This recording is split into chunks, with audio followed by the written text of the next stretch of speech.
sebab apabila saya kat sana, saya terkejut guys. Aku terkejut guys. Itu satu benda kan yang kalau boleh, saya tak nak cakap pasal naturalisasi. Saya tak nak cakap pasal kita bantai sini bantai sana, tak. Itu di luar kawalan kita. Kita sebagai fans bola sepak Malaysia kan, kita kena cuba sejujurnya kan, cuba menyeramakkan semangat kita, sokong national team macam tu. Saya bukan cakap sekarang tak ada, ada. Tapi tak semacam gila-gila macam Indonesia. Serius, itu saya cakap pun sekarang kan goosebumps guys. Lain guys, kamu kena mengalami baru kamu faham guys. So itu yang memberi saya semangat sekarang kembali ke tanah air. Saya nak push, saya nak pastikan saya boleh sekuat mana saya boleh buat. Saya nak pastikan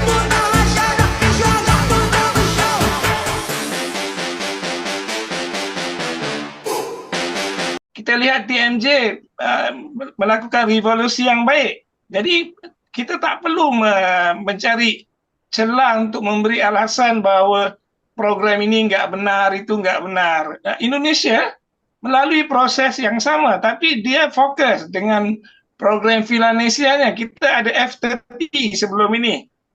Indonesia ada Philanesia.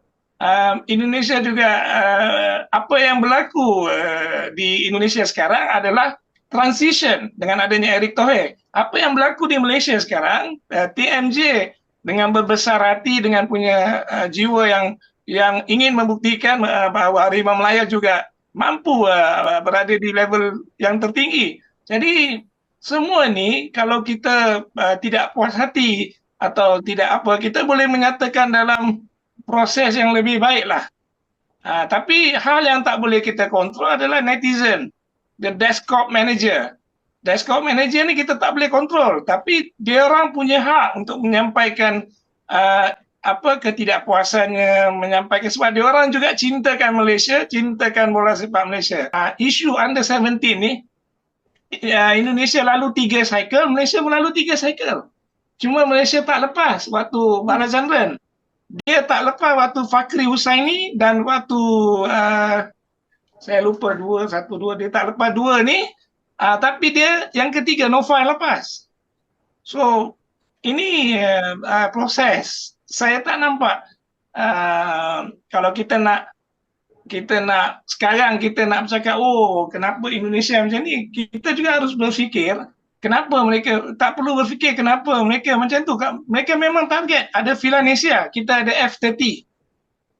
Mereka ada Philanesia, ada F30. Ada 2 filosofi. Dan saya lihat negara Philanesia ini berhasil kerana menyeluruh. Walaupun tidak menjalankan filosofi itu 100%, tapi di seluruh Indonesia mereka menggunakan Philanesia. Di sini saya tanya beberapa jurulatih akar rumpi pernah baca F30, apa itu F30, apa itu DNA, dia tak baca.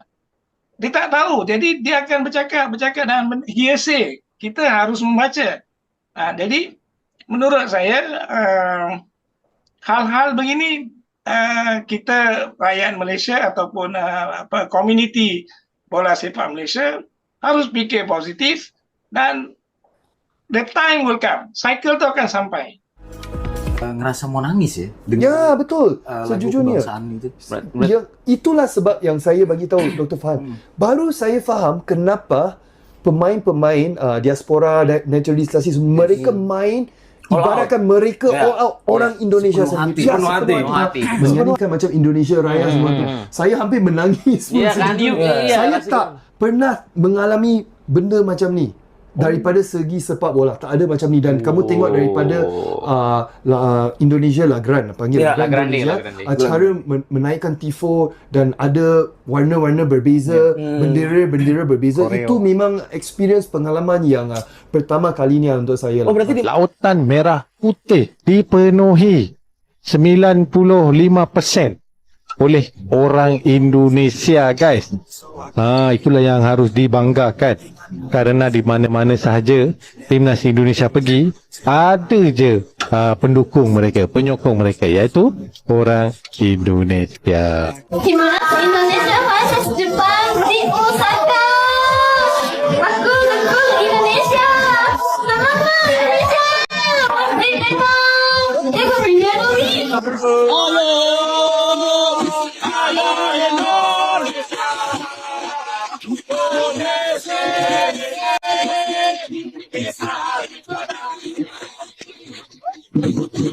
Supporter Indonesia ini begitu menggila sekali karena fans Indonesia ini, mereka ini akan sanggup menonton Indonesia walau dimanapun Indonesia berada. Itulah antara supporter tegar.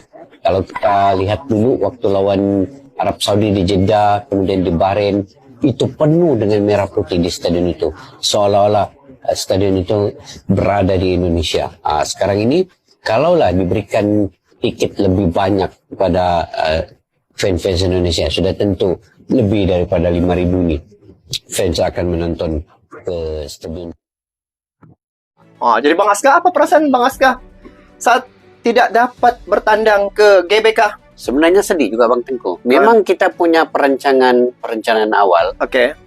Saya, Bang Tengku dan juga Angkol, Bang Raz. Sebenarnya memang kita sudah merencanakan ingin ke GBK, tetapi oleh karena urusan kita ada buat korban Edelada ini, jadi mungkin masa itu begitu mepet sekali untuk kita kembali ke sini dan korban lembu yang kita sudah sediakan.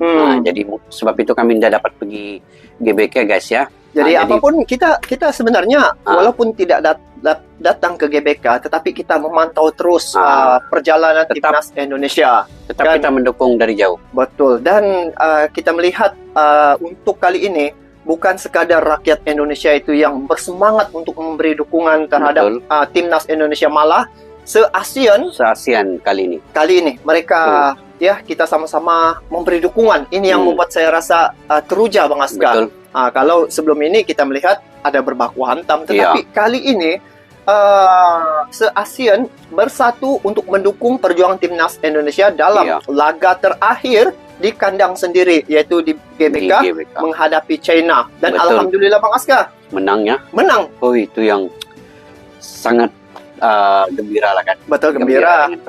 Jadi datang dari Malaysia demi Indonesia.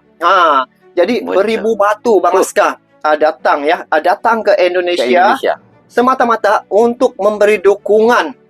Kita melihat di sini bagaimana fans dari Malaysia yang betul-betul bersemangat memberi dukungan terhadap perjuangan timnas Indonesia. Kita tidak dapat meraih di stadion, tetapi kita hanya mampu melihat dan mendoakan perjuangan timnas Indonesia itu. Dan ini yang satu momen yang kita tidak dapat rasa sendiri, tetapi paling kurang pun kita dapat melihat bagaimana situasi ketika perlawanan Indonesia menghadap China baru-baru ini Bang Aska. Jadi tidak dapat dilupakan dengan ramainya pendukung di dalam Stadion Tinggung, memenuhi ruang-ruang yang ada, dan ini merupakan perlawanan terakhir. Jadi kalau full house macam ni memang wajar sebab lah. Ini momen payah mau dapat Bang Aska. Susah mau dapat lagi. Macam mana Bang Aska pikir? Ya, sebab melawan China ini sebenarnya perlawanan hidup mati untuk Indonesia. Kalaulah malam itu Indonesia kalah, Indonesia sudah layak lolos. Segi babak 4 pun tidak dapat. Keempat tidak lolos sudah. Cina yang akan lolos dengan Arab Saudi. Sebab inilah dia punya pamungkas, orang cakap kan. Untuk Indonesia laga pamungkas lah ini. Kita kira inilah hidup matinya. Jadi alhamdulillah menang 3 poin. Indonesia sekarang dia tinggal lawan Jepang pada 10 Juni, tapi itu sekadar menikmati. Sebenarnya sudah lolos pun ke babak yang keempat. Dia memang keempat sudah kan? Sudah lolos. Otomatis ke babak 4. Saya yakin sungguh Indonesia ini akan ke Piala Dunia. Sebab dia punya lawan selepas ini sama ada Irak atau Qatar, itu sebenarnya selevel sudah dengan Indonesia. Kita melihat ini satu wakil tunggal dari ASEAN.